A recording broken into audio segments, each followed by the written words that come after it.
Hello everyone, আসসালামু আলাইকুম। কেমন আছেন? আশা করি সবাই ভালো আছেন।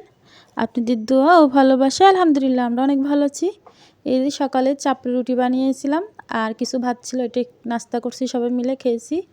আর এখন যেহেতু দুপুরের জন্য রান্না করতে হবে। আজকে শুক্রবার, সবাই বাসায় আছে, এই জন্য একটু ভালো মন্দ রান্না করব। আর প্রতি শুক্রবার একটু ভালো মন্দ রান্নার চেষ্টা করি, যেহেতু সবাই বাসায় থাকে, আমার ছেলেদের স্কুল বন্ধ থাকে এই জন্য।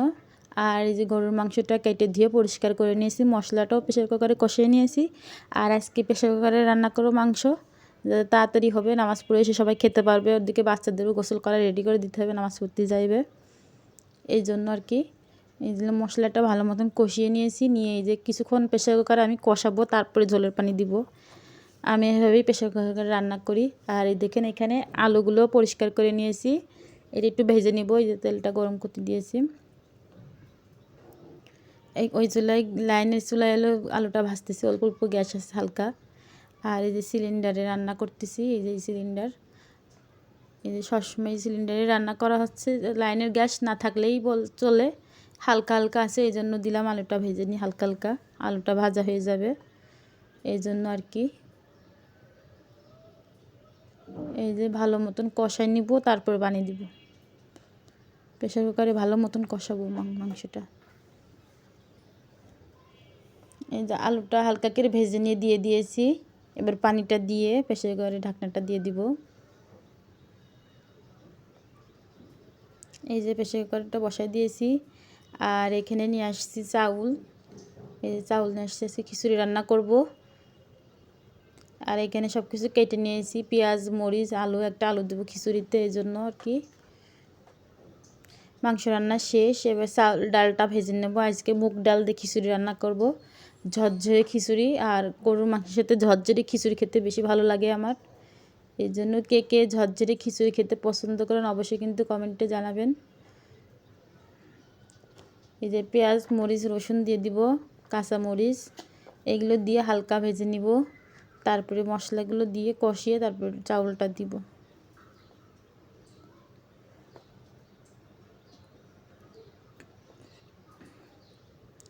এই যে ডালটা কেটে নিয়েছি, ভেজে নিয়েছি, চাউলটা ধুতে হবে। পেঁয়াজটা লাল লাল হতে থাক, আমি চাউলটা ধুয়ে নিয়ে আসি। চাউলটা ধুয়ে নিয়ে আসছি। আর এই যে ফাঁকে একটু হালকা লাল লাল হয়েছে পেঁয়াজগুলো, মশলা একে একে মশলা দিয়ে মশলাটা একটু নেড়ে চালটা দিয়ে দেবো, এই যে ধুয়ে আনছি। মুগ ডাল দিয়ে খিচুড়ি রান্না করলে খিচুড়ির সেন্টটা অন্যরকম হয়, বাসনা করে, আর খিচুড়িটা ঝরঝরে হয়, আমার কাছে খেতে ভালো লাগে। চালটা ভালো মতন ভেজে নিব, তারপর পানি দেবো। এই যে ভাজা ভাজা হয়ে গেছে, এবার পানি দিয়ে দিব।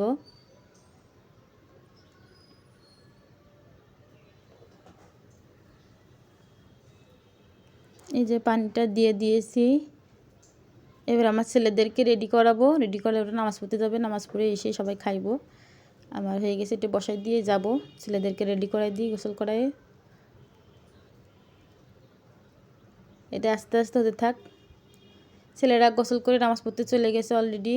আর এই ফাঁকে আমি সালাদটা কেটে নিয়েছি, এই যে রান্নাও শেষ, ওরা এখনও আসেনি, আসলে খাইবো। এই যে খিচুড়িটা দেখেন কত সুন্দর ঝরঝরে হয়েছে। আর এদিকে গরুর মাংসটাও হয়ে গেছে, কালারটা দেখেন কত সুন্দর আসছে।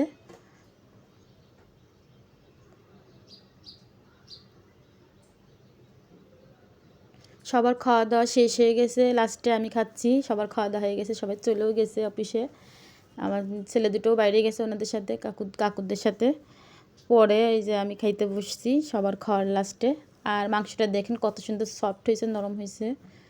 আর ভিডিওটি কেমন হয়েছে অবশ্যই কিন্তু কমেন্টে জানাবেন। ভালো লাগলে একটা লাইক, একটা সাবস্ক্রাইব করবেন। কালকে শুক্রবার ছিল, এই জন্য ভিডিওটা ছাড়তে পারিনি, মানে অনেক ব্যস্ত ছিলাম বাচ্চাদের জন্য, রান্নাবাড়া আইডে সেটের জন্য, এই জন্য আজকে এই ভিডিওটা ছাড়লাম।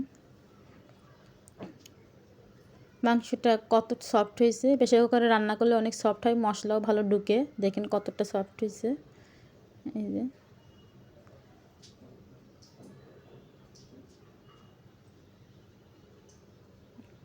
সবাই ভালো থাকবেন, সুস্থ থাকবেন, আল্লাহ হাফেজ।